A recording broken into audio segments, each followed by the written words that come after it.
Bancada do PT, Lucas Carenhato. Obrigado, presidente D'Ambros. Vários temas aí para a gente tratar. E vamos começar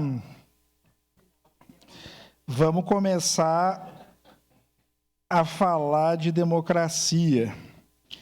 Acho que vamos começar pela questão do governo do Estado. Eu sou daqueles homens públicos que assumem posicionamento. Eu não tenho problema com os posicionamentos que eu assumo. Nem no Estado do Rio Grande do Sul, nem nas eleições municipais ou em qualquer processo que eu tenha passado, processo eleitoral, que eu tenha passado na minha vida. E o que acontece no Estado do Rio Grande do Sul já era conhecido por todos. Para mim, e aqui eu não respondo pelo Partido dos Trabalhadores nesse assunto, porque eu tive as pessoas no Partido dos Trabalhadores tiveram vários posicionamentos na eleição de 2022. Eu digo que, vereador Alberto Meneguzzi, entre a anticiência, entre o Caixa 2, entre o negacionismo, do que o candidato que foi com o governador Eduardo Leite, né? E a farsa, que nós já conhecíamos, do governador Eduardo Leite. Entre o pior e o menos pior, nós ficamos com o menos pior. É isso? Alguém tem alguma dúvida? O nosso voto foi crítico, o meu foi. Mas eu tinha responsabilidade e assumo a minha responsabilidade. Cobro, fiz a oposição. Aliás, muitas vezes que a maioria ficou quietinho nessa casa. Subia nessa tribuna sozinho, várias das vezes, para apontar as contradições desse governador, que disse que não ia privatizar e privatizou, que disse que não ia concorrer à reeleição e concorreu. E, aliás, eu quero ouvir o posicionamento aqui dos caros colegas. Um passarinho me contou que tem um presságio aí de ampliar a Rota do Sol em razão do novo aeroporto e botar pedágio lá. Porque é fácil dizer que é a oposição ao governador Eduardo Leite aqui e a base do seu partido TCC no governo Eduardo Leite e votar na Assembleia Legislativa para isso. Como é que vai votar? Eu quero saber. O problema, meu querido amigo do Esplanada, vereador Adriano Bressan, o senhor tem cobrado dos seus companheiros do PTB, do seu amigo Neril Carteiro, dos seus amigos deputados estaduais da cidade.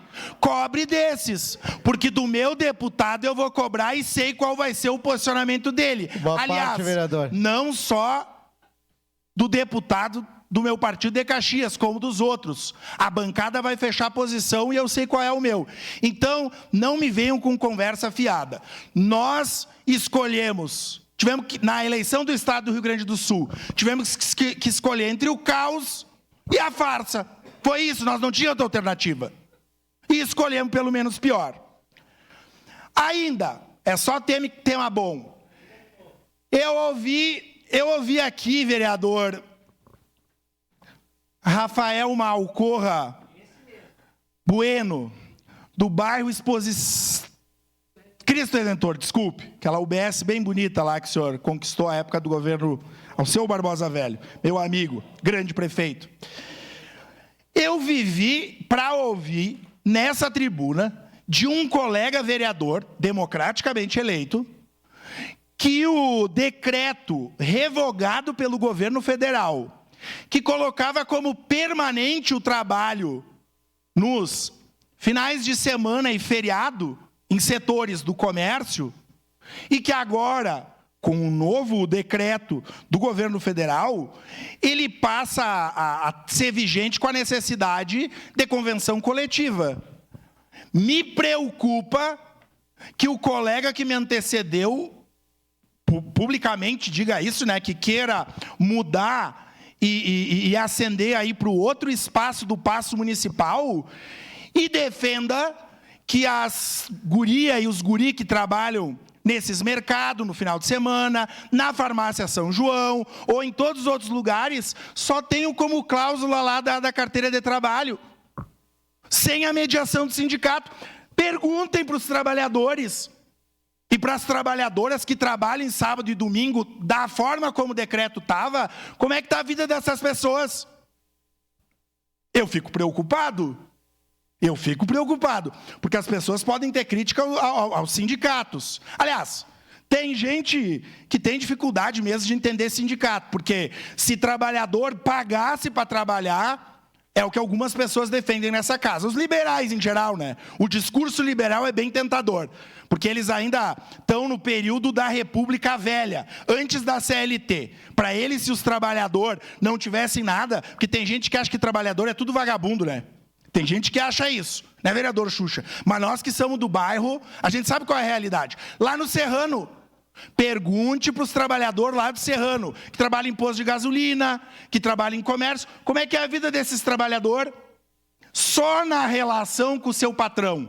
E aqui eu não sou contra patrão, mas eu sei onde eu sou, sei do meu partido e defendo sim os trabalhadores e as trabalhadoras, que nessa relação de trabalho são os mais fracos, ou não?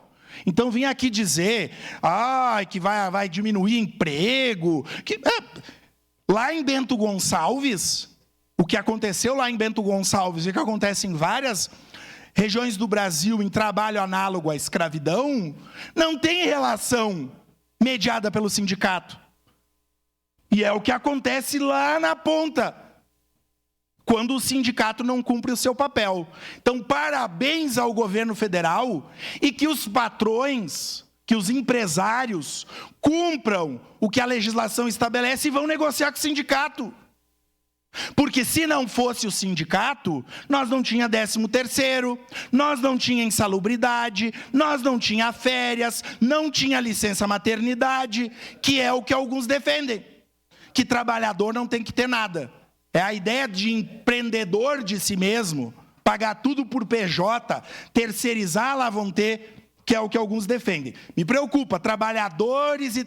Diria o Getúlio Vargas, né? Trabalhadores e trabalhadoras do Brasil. Diz aqui o ignóbil vereador Lucas Carenhato. Trabalhadores e trabalhadoras de Caxias do Sul. A câmera? Qual é a câmera aqui? Quero que a câmera me pegue aqui. É aquela?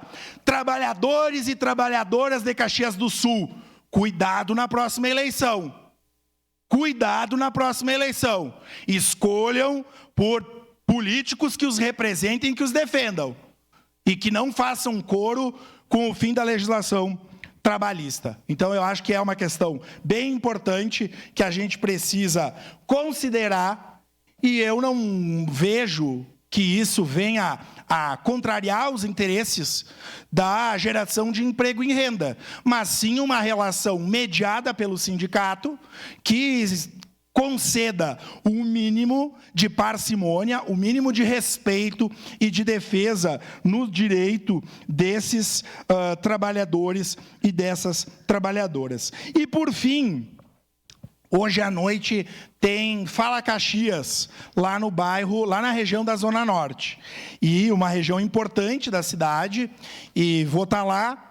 E conversei com o prefeito a semana passada sobre algumas questões, e o prefeito aí deu o aceno positivo. Nós conseguimos uma emenda parlamentar de 250 mil do deputado Elvino Bongás para a construção de uma pista de skate, e essa pista de skate vai sair lá no complexo da Zona Norte, com contrapartida do município. Então, acho que, não sei se o prefeito vai anunciar isso lá hoje à noite, me disse que está tudo ok, o projeto está pronto, vai licitar. Então, acho que vem ao encontro de uma demanda importante da região da Zona Norte, que também tenho muito carinho, estou lá. Aliás, tive lá terça-feira. E terça-feira conversei com a minha amiga Neuza, lá do Santa Fé. foi presidenta lá de Santa Fé, que me falava das dificuldades, né, da UBS, do tratamento à saúde que tem lá. Não sei se melhorou, mas a Neuza me disse que o refrigerador lá da UBS estava com problema, as pessoas não estavam conseguindo fazer vacina lá na UBS do Santa Fé. Mas, enfim, Zona Norte bem representada, e espero que o prefeito municipal dê o retorno sobre a Escola de Educação Infantil, prometida e esperada pelas pessoas da Zona Norte, e, enfim, né, porque senão só fica Fala Caxias, e nós precisamos bem mais do que de Fala Caxias resolve Caxias. Obrigado, presidente. Obrigado.